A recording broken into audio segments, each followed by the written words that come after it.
प्रदेश में उद्योग को बढ़ावा देने को लेकर सरकार की ओर से आए दिन बड़े बड़े दावे किए जाते हैं, लेकिन सवाल ये कि सरकार के दावों में कितनी सच्चाई है। क्या वर्तमान सरकार की नीतियों के कारण प्रदेश में उद्योग को बढ़ावा मिला है? क्या अब नए उद्योग को सिंगल विंडो सिस्टम पर 45 दिन के अंदर क्लियरेंस मिल रहा है, जैसे कि सरकार की ओर से दावा किया जा रहा है? क्या नई उद्योग नीति से युवाओं को रोजगार मिलना आसान हुआ है? इन तमाम सवालों के जवाब आप हमारी इस रिपोर्ट के जरिए देखें। प्रदेश की मनोहर सरकार का दावा है कि पिछले करीब 8.5 साल में इन्वेस्टमेंट को लेकर सकारात्मक माहौल बना है, जिससे विदेशी निवेश के साथ साथ घरेलू उद्योग का भी बढ़ावा मिला है और इसका लाभ युवाओं को रोजगार के रूप में मिल रहा है। हमारे माननीय मनोहर लाल खट्टर जी, हमारे मुख्यमंत्री जी ने जो ये योजना शुरू की है, ये इसमें युवाओं की भागीदारी बढ़ेगी, क्योंकि आपको भी पता है, हमारे जैसे मैं सोना विधानसभा से आता हूँ, मैं सोना विधानसभा से आता हूँ, तो हमारे यहाँ काफ़ी वेयर हाउसेज है और काफ़ी सारी, तो उनकी एनओसी लेने में या सारी बड़ी समस्या होती है। हम इधर उधर काफ़ी सारे दफ्तरों में जाते हैं, धक्का मुक्की होती है। जो योजना मुख्यमंत्री जी ने शुरू की है, उससे ईजी टू अप्रोच हो जाएंगे सारे काम, और युवाओं की भागीदारी हमारे प्रदेश में काम के प्रति काफ़ी बढ़ेगी और युवाओं को अच्छा रोजगार मिलेगा। ये जो नई इंडस्ट्री योजना आई है, इससे जो कि मैं देख पा रहा हूँ कि एक ही छत के नीचे सभी सारे कार्य हो रहे हैं। नियमित समय में परमिशन मिल जाती है और नई इंडस्ट्री जब लगेंगी तो युवाओं में रोजगार का अवसर होगा। युवाओं में बहुत खुशी है, जोश है। हरियाणा सरकार की जो इंडस्ट्री योजना है, ये बहुत बढ़िया है। इससे युवाओं में रोजगार के नए अवसर खुलेंगे। एक ही जगह आपको सब चीजें मिल जाएंगी, एक ही पोर्टल पे आपको सब कुछ मिल जाएगा। ये बेहतरीन है। ये योजना हरियाणा सरकार की बहुत बेहतरीन है। जब इंडस्ट्रीज लगेंगी तो युवाओं को रोजगार मिलेगा, बिल्कुल मिलेगा। और जब रोजगार मिलेगा तो उनका अब वो अपने बच्चों का लालन पोषण भी ढंग तरीके से कर पाएंगे। एक तरीके से देखा जाए, भारत से कुपोषण को कम हो सकता है। इस नजरिए से मेरा ये मानना है। वर्तमान की मनोहर सरकार का दावा है कि प्रदेश में उद्योग को बढ़ावा देने के लिए कई सराहनीय कदम उठाए गए हैं। मसलन कंपनियों को एक निश्चित समय में ऑनलाइन क्लियरेंस देनी हो, इंस्पेक्शन को कम करने की बात हो, इंस्पेक्टर राज खत्म करने की बात हो, या फिर कंस्ट्रक्शन के लिए परमिट देने की बात हो। नई उद्योग नीति में पारदर्शी और सरल बनाया गया है, ताकि इन्वेस्टर्स को किसी तरह की परेशानी से जूझना ना पड़े। बता दें कि मनोहर राज से पहले उद्योग को लेकर कोई ठोस नीति नहीं बनाई गई थी, जिसका खामियाजा इन्वेस्टर्स को भुगतना पड़ता था। विभिन्न विभागों में दलालों और बिचौलियों का बोलबाला था, जिससे परेशान उद्योगपति निवेश करने से कतराने लगे थे। लेकिन अब मनोहर नीतियों की वजह से विभिन्न कंपनियों ने लाखों करोड़ों रुपए का निवेश किया है। आईटी उद्योग भी हमारे यहाँ गुरुग्राम के अंदर पर्याप्त मात्रा में है, लेकिन आज देश और दुनिया में उद्योग के नाते यदि आगे बढ़ेंगे तो आईटी उद्योग के बाद अगर कोई उद्योग आता है तो वो फार्मास्यूटिकल उद्योग ही आता है, दवा उद्योग ही आता है। लोगों को स्वास्थ्य की एक चिंता निश्चित रूप से अब होने लगी है। हेल्थ कॉन्शियस अब हर आदमी हो गया है। और वैसे भी कहा कि जो बेसिक नेसेसिटीज़ है आदमी की, उसमें रोटी, कपड़ा और मकान, शिक्षा, स्वास्थ्य और सम्मान, तो स्वास्थ्य भी जो है उसमें वन ऑफ द फैक्टर। और अब तो बहुत ज़्यादा कोरोना के इस कारण से बहुत एक महत्वपूर्ण विषय उभर करके आया है। हर व्यक्ति अब ये अपने स्वास्थ्य की चिंता करने लगा है, और जब स्वास्थ्य की चिंता करेगा तो निश्चित रूप से हेल्थ सर्विसेज में फार्मास्यूटिकल उद्योग, इसका अपना एक महत्व है। और इसको जब हम ध्यान करते हैं तो अभी जो आप लोगों ने जिस विषय के ऊपर चर्चा आज की है, बल्क ड्रग की योजना, और इस बल्क ड्रग की योजना में अभी तक, क्योंकि हमारे यहाँ बहुत सी चीज़ें विदेश के ऊपर हम निर्भर होते थे, रॉ मटेरियल के ऊपर भी निर्भर होते थे। हालांकि दवाई हमारे यहाँ पहले भी कम नहीं बनती हैं, पर्याप्त बनती हैं। 50% of the share of the world, ये आज भी हम उसमें एक प्रकार से कंट्रीब्यूट करते हैं। यानी अमेरिका जैसे देश का 40% की सप्लाई तो हमारे यहाँ से होती है। यूके जैसे देश की 25% ड्रग की सप्लाई वो हमारे यहाँ से होती है। लेकिन क्या इसमें हम और आगे बढ़ कर के, क्योंकि हमारे यहाँ कोई टैलेंट की कमी नहीं है, हमारे जितने साइंटिस्ट हैं, इंजीनियर्स हैं, इन सब बातों का जैसे बताया अभी, उनकी कोई कमी नहीं है, लेकिन उनका हम उपयोग अपने यहाँ कर पाए, ये हमारे जो एसेट्स हैं इनका उपयोग हम कर पाए, इसके लिए जो योजना बनाई जा रही है उसके अंदर निश्चित रूप से हरियाणा में हम आगे बढ़ने के लिए अपने आप को ऑफर करते हैं। हरियाणा जितनी भी दिशाओं में आगे भले होगा, लेकिन स्कोप बहुत ज़्यादा है और उस स्कोप के नाते से हम हर प्रकार के इन्वेस्टर को अपने यहाँ लाने के लिए तैयार हैं। रोज़गार के लिए देने के लिए शिक्षा ये हमारे यहाँ पर्याप्त है। जैसा बताया गया कि हमारे यहाँ 150 फार्मास्यूटिकल कॉलेजेस और इंस्टीट्यूशंस ये यहाँ हैं, अगर केवल फार्मेसी की मैं बात करता हूँ तो।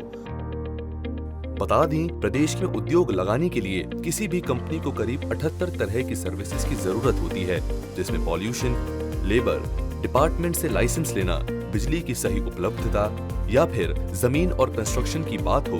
मनोहर सरकार की नई उद्योग नीति के कारण एक कॉमन फॉर्म के जरिए कंपनियों को ये सारी सुविधा कैशलेस, फेसलेस और एक निश्चित समय में दिया जा रहा है। बताते चलें कि साल 2017 के मई से ऑनलाइन सिस्टम की शुरुआत की गई थी और तब से अब तक इस व्यवस्था की तरह कई हजार कंपनियों को क्लियरेंस दिया जा चुका है। यही नहीं, सरकार के सफल प्रयासों की वजह से हर रोज सैकड़ों सर्विस रिक्वेस्ट ऑनलाइन पोर्टल पर आती हैं, जिससे एक निश्चित समय में डिपार्टमेंट की ओर से क्लियरेंस दिया जा रहा है। यही नहीं, सरकार की ओर से कंपनियों को डीम्ड क्लियरेंस देने की भी व्यवस्था की गई है, जिसके तहत अगर कोई डिपार्टमेंट किन्हीं कारणों से निवेशकों को 45 दिनों के अंदर क्लियरेंस नहीं दे पाता है, ऐसी स्थिति में विभाग की ओर से उसे डीम्ड क्लियरेंस दी जाती है। किसी भी प्रदेश के विकास में उद्योग अहम रोल अदा करता है। ऐसे में यहाँ ये कहना गलत नहीं होगा कि प्रदेश सरकार की ओर से लागू की गई उद्योग नीति एक सराहनीय कदम है, जिसका फायदा प्रदेश की आवाम को कई रूप में मिल रहा है। ब्यूरो रिपोर्ट, सूर्या समाचार।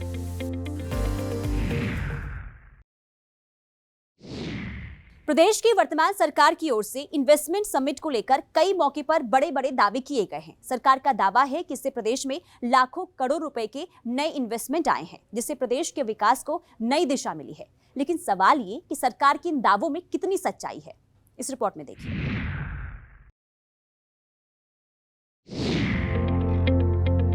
मुख्यमंत्री मनोहर लाल साल 2016 के मार्च महीने में 2 दिनों तक हैपनिंग हरियाणा इन्वेस्टमेंट समिट का आयोजन किया था। इस समिट का मकसद साफ था, प्रदेश में उद्योग को बढ़ावा देना, ताकि रोजगार के साथ साथ विकास को रफ्तार दी जा सके। मुख्यमंत्री मनोहर लाल का दावा है कि उनकी सरकार अपनी सोच में कामयाब रही है। इन्वेस्टर्स की ओर से प्रदेश को उम्मीद से 5 गुना अधिक देने की घोषणा की गई। दरअसल शुरुआत में मनोहर सरकार को 1 लाख करोड़ रुपए के निवेश की उम्मीद थी, लेकिन निवेशकों ने 5.84 लाख करोड़ रुपए का निवेश करने की घोषणा की। साथ ही 357 MOU भी साइन हुए थे। गुरुग्राम में आयोजित इस इन्वेस्टमेंट समिट के बाद हरियाणा, राजस्थान, महाराष्ट्र और पंजाब जैसे राज्यों को कहीं पीछे छोड़ दिया था। हालांकि ये भी जानना जरूरी है कि कंपनियों की ओर इन्वेस्टमेंट की घोषणा एक बात है, इन्वेस्टमेंट करना दूसरी बात है। लेकिन मनोहर सरकार का मानना है कि बहुत सारी कंपनियों ने हरियाणा में इन्वेस्टमेंट किया है। उद्योग के लिए हमने जब से सरकार संभाली है, उद्योगपतियों को किस प्रकार से आकर्षित किया जाए ताकि हरियाणा उनका एक प्रेफरेंस डेस्टिनेशन बने, वो यहाँ आकर के जॉब लगाने के लिए उत्सुक हों। सबसे पहले इन्वेस्टर समिट किया। इन्वेस्टर समिट के अंदर 350 MOU, जिसमें लगभग 6 लाख करोड़ रुपए की इन्वेस्टमेंट का वायदा उन लोगों ने किया, जिसमें से लगभग 145 MOUs इस समय वो मैच्योर हो चुके हैं।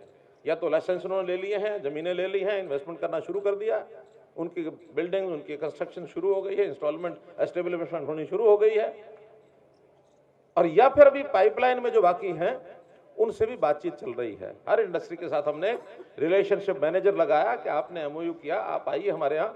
कोई उनकी डिमांड होती है, कोई सब्सिडी होती है, किसी प्रकार का रियायत चाहिए, वो हम जो हमारे सरकारी पॉलिसी के अंतर हमारे दायरे में है उसके ऊपर हम काम कर रहे हैं। इसके लिए कुछ स्पेशल कंसेशंस एरिया वाइज भी दिए हमने कि जो हमारे ब्लॉक्स C और D है, हरियाणा के 4 प्रकार के block A, B, C, D। C और D ब्लॉक में प्राथमिकता हम देते हैं कि हरियाणा के युवक को आप एम्प्लॉयमेंट दीजिए। हम हर युवक के एम्प्लॉयमेंट के बदले 3000 रुपया महीना उस इंडस्ट्री को 3 साल तक देते रहेंगे, ताकि हम चाहते हैं केवल इंडस्ट्री गुरुग्राम, फरीदाबाद इसके आसपास न बनी रहे। ये इंडस्ट्री दूर दराज इलाकों में जहां भी इंडस्ट्री कम है उसमें भी जानी चाहिए, ताकि वहां का युवक अपने रोजगार को अपने घर के आसपास ले सके। किसी भी प्रदेश में उद्योग को तभी बढ़ावा मिल सकता है जब वहाँ का इंफ्रास्ट्रक्चर मजबूत होगा, यानी बिजली, पानी, सड़क, इंटरनेट और जमीन देने की पॉलिसी दुरुस्त होगी। और ये बात मनोहर सरकार शुरुआत से जानती है। यही वजह है कि इंटरप्राइजेस इन्वेस्टमेंट प्रमोशन पॉलिसी 2015 में सीएम मनोहर लाल का focus is of doing business पर था। इस मौके पर पॉलिसी पेश करते हुए सीएम ने कहा था, प्रदेश में बढ़ते निवेश से लाखों युवाओं को रोजगार मिलेगा।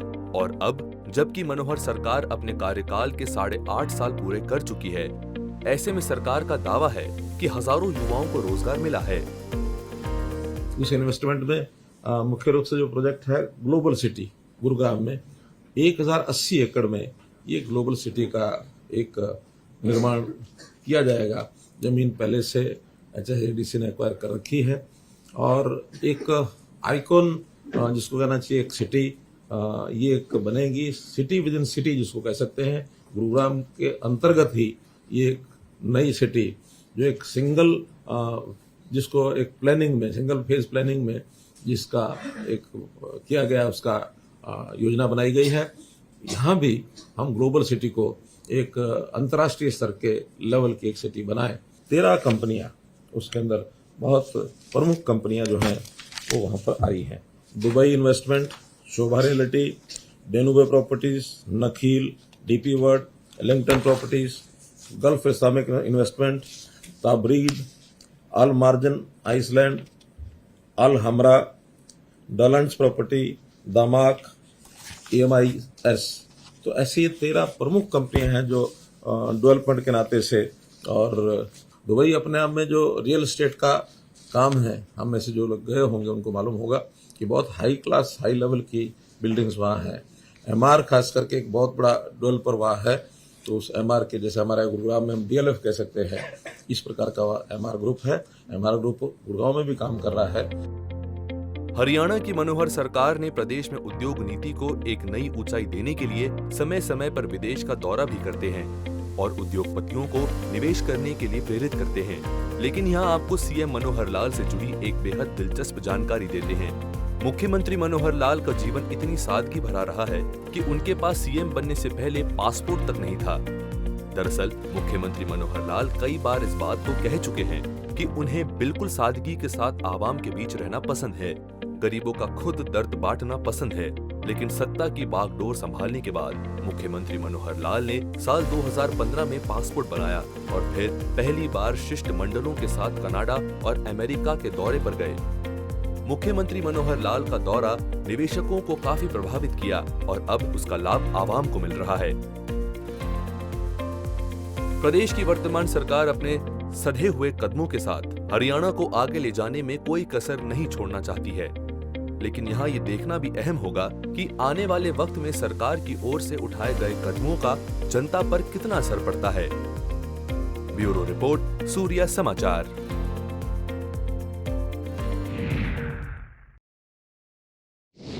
मनोहर सरकार का दावा है कि नए उद्योग नीति से प्रदेश में फैले भ्रष्टाचार पर बहुत हद तक अंकुश लगाया जा सका है, जिससे देश के दूसरे राज्यों की तुलना में हरियाणा में निवेशकों की दिलचस्पी बढ़ी है और इसका लाभ प्रदेश में गरीब से गरीब लोगों को कई रूप में मिल रहा है। ये रिपोर्ट देखिए। वर्तमान की मनोहर सरकार का पहले दिन से प्रदेश को नई ऊंचाइयों पर ले जाने का दम भर रही है, लेकिन इसके लिए सबसे जरूरी था भ्रष्टाचार पर अंकुश लगाना। मुख्यमंत्री मनोहर लाल का दावा है कि इसमें नई उद्योग नीति बेहद कारगर कदम साबित हुई है।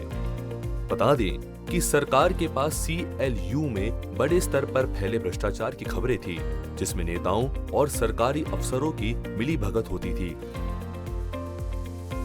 लेकिन अपने लक्ष्य की ओर आगे बढ़ते हुए मनोहर सरकार ने मेक इन इंडिया की थीम पर अपनी महत्वाकांक्षी नीति के जरिए हरियाणा के औद्योगिक विकास का रोड मैप तैयार किया है, जिसमें भ्रष्टाचार पर अंकुश लगाने के साथ प्रदेश में निवेश और रोजगार बढ़ाने पर फोकस किया गया है। यानी कुल मिलाकर इस नीति का मकसद इज ऑफ डूइंग बिजनेस एवं जीरो डिफेक्ट और जीरो इफेक्ट रखा गया है, जिसके तहत व्यापार और उद्योग को सुगम बनाने, संतुलित औद्योगिक विकास करने, मैन्युफैक्चरिंग और सर्विसेज सेक्टर को बढ़ावा देने, स्वास्थ्य औद्योगिक माहौल बनाने, क्लस्टर जोन को बढ़ावा देने, स्किल का विकास करने, इंडस्ट्री को वैट स्टैंप ड्यूटी, बिजली, ब्याज आदि में रियायत देने, प्रोजेक्ट क्लियरेंस को सरल बनाने और व्यापारियों को कई सहूलियतें देने का वादा किया गया है। जो ओवरसीज प्लेसमेंट जो कंपनीज हैं उनके साथ मीटिंग की है। तो प्लेसमेंट कंपनीज 8 कंपनीज वहाँ आई थी। उनके सामने मैंने रखा कि हम हरियाणा से स्किल्ड, सेमी स्किल्ड वर्कफोर्स जैसी उनकी रिक्वायरमेंट है वो भी उनको उपलब्ध करा सकते हैं। यहाँ हमने स्किलिंग के लिए यूनिवर्सिटी अलग से बनाई है। जो वाइस चांसलर स्किलिंग यूनिवर्सिटी के वो भी गए थे साथ में इस मीटिंग के लिए। और जो हमारा फॉरेन कोऑपरेशन डिपार्टमेंट है उनके भी पवन चौधरी जो एडवाइजर है वहाँ उनको भी लेकर के गए थे ताकि इनके माध्यम से उस काम को हम चलाएं।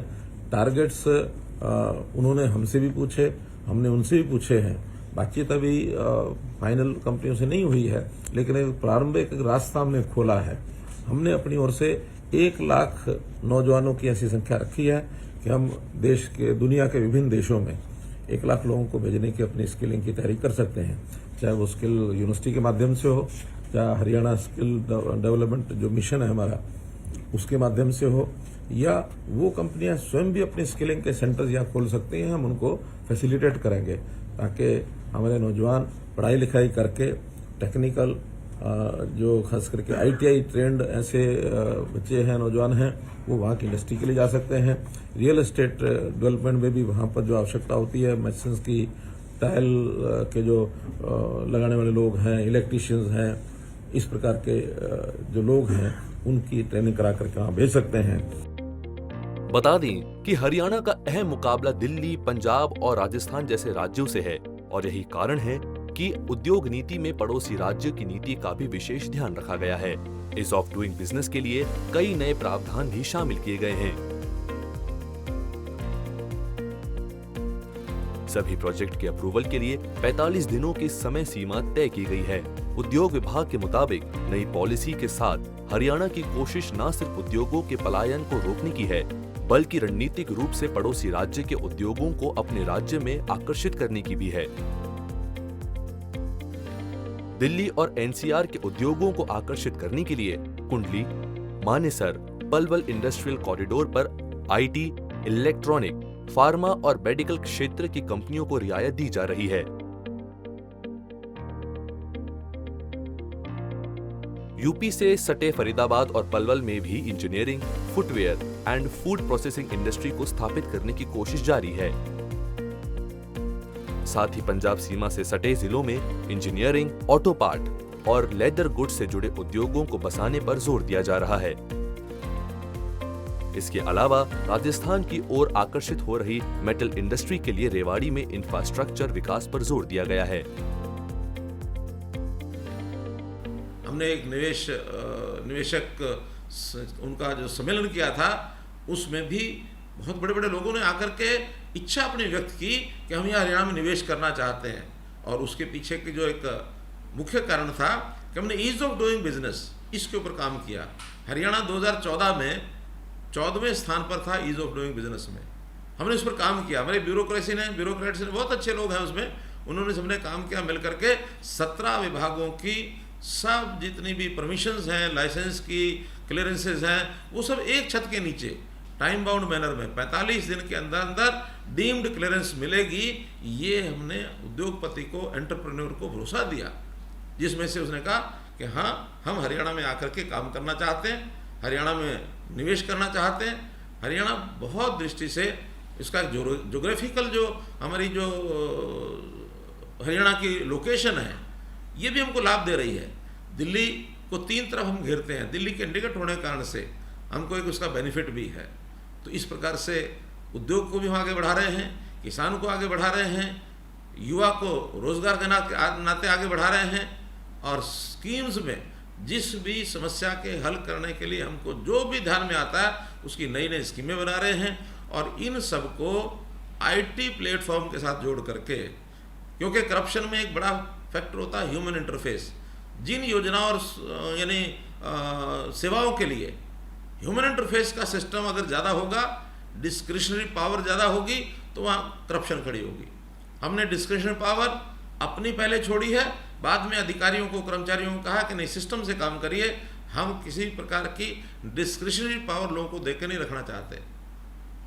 हमने यहाँ से शुरू किया कि पहले ये जो ज़मीनों के CLU दिए जाते थे, ये मुख्यमंत्री के ऑफिस में, हालांकि डिपार्टमेंट का काम होता है, डायरेक्टर टाउन कंट्री प्लानिंग का काम है लाइसेंस देना, CLU देना, लेकिन सिस्टम क्या थे कि इसको फाइल को CM ऑफिस में घुमा करके भेजा जाता था, वहाँ ज़रूर आती थी। हमने 1 नवंबर 2016 को आते ही ये तय किया कि नहीं, अब ये फाइलें CM ऑफिस में नहीं आएंगी। अगर कोई गलत बात होगी तो हम डायरेक्टर टाउन कंट्री प्लानिंग को जिम्मेवार मानेंगे, उसका काम है उसको देना, लाइसेंस देना, नियमों के हिसाब से देना है। हमको ये रेकरेंस ऑफ फाइल ये इस नाते से यहाँ नहीं चाहिए, छोड़ दी डिसीजन पावर। मनोहर सरकार अपनी उद्योग नीति के जरिए प्रदेश को एक नई ऊंचाई देने में सफल साबित हो रही है। बावजूद मनोहर सरकार की ओर से अभी आवाम के हित में बहुत कुछ किया जाना बाकी है, जिससे आम लोगों को फायदा पहुंचाया जा सके। ब्यूरो रिपोर्ट, सूर्या समाचार।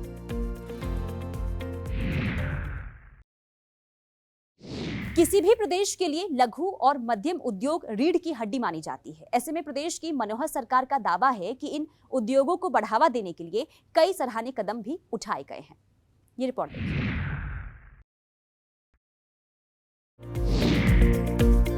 किसी भी प्रदेश के विकास के लिए लघु और मध्यम उद्योग को बढ़ावा दिया जाना बेहद जरूरी है।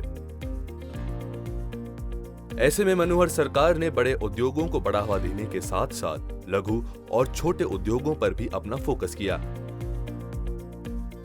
मतलब साफ था, इन उद्योगों के माध्यम से बेरोजगारी दूर करने के साथ साथ प्रदेश की GDP में ग्रोथ लाना। इसके लिए मनोहर सरकार ने केंद्र की मेक इन इंडिया और स्टार्टअप इंडिया की तर्ज पर प्रदेश में भी लघु एवं मंझोले उद्योगों को बढ़ावा देने के लिए काम शुरू किया। लेकिन प्रदेश सरकार के लिए राह इतनी आसान नहीं थी।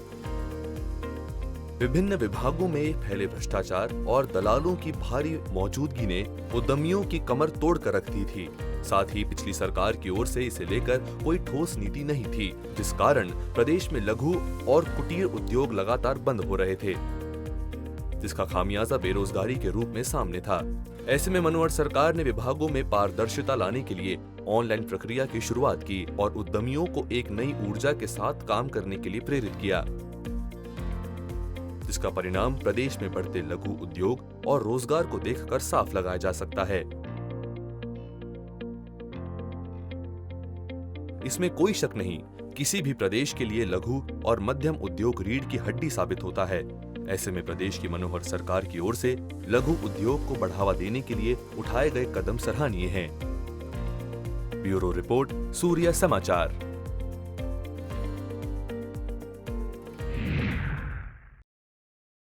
तो विकासशील हरियाणा के जरिए आपने देखा कि कैसे मनोहर राज में नए उद्योग को बढ़ावा दिया जा रहा है, जिससे प्रदेश खुशहाली की ओर बढ़ सके। हमारे साथ फिलहाल इतना ही। मुझे दीजिए इजाजत। नमस्कार।